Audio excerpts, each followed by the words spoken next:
cadaaday dagaalka oo cirka isku soo shareeray. Assalaamu calaykum waraxmatullaahi tacaala wabarakaatu asxaabteena dhammaan inta ku xiran YouTube channelkeena ST11 soo dhawaada meel walba adduunka daafiis kaga sugantiin halka aad toos naga daawanaysaan waa channelka bulshada ee Soomaali Tijaab 21 haddii aad hore subscribe saarin waxaa ku banaan oo free ah inaad subscribe saartid si ay kugu soo dhacaan barnaamij walba oo halkan aan soo gelino adiga oo joogtid goobtaada shaqo adigoo joogtid gurigaaga adigoo joogtid xafiiskaaga meel walba kugu soo dhaca laakiin waxaa shardi ah inaad subscribe saartid warku uu sii dheereeyay afilayaa Sharma Boy oo markii ugu horeysay cadeeyay runta waxa ay tahay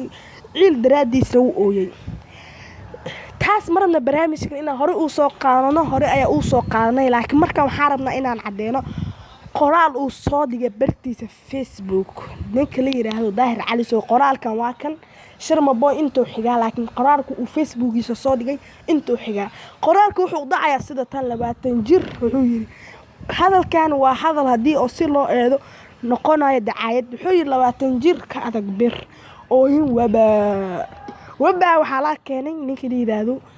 Ayub Carlo markuu dhahay waba dalaq wuxuu yiri 20 jir ka adag bir oo in waba adeeg lagu faanayo kaas leemiya dhinaca adeeg lagu faanayo oo in beeliska la keenayo kaas leemiya dagaalka markaa waxa uu kulul yahay cirka isku shareeraya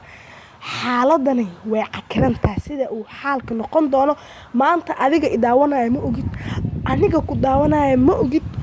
xaalka markaa aad u isku shareeraya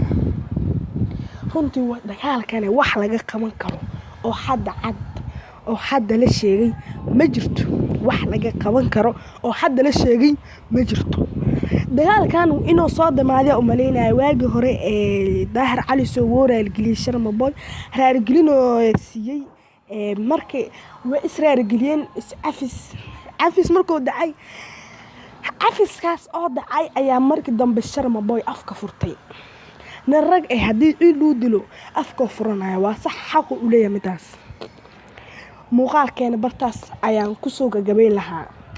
marka waxaan ka codsanayaa inaad videogan share daad mar walba waa ka codsanayaa inaad videogan share ii dhahdid si oo u faafo una gaaro bulshooyinka Soomaaliyeed waana mahadsantihiin muuqaalkan share noo dhaha wassalaamu calaykum waraxmatullaahi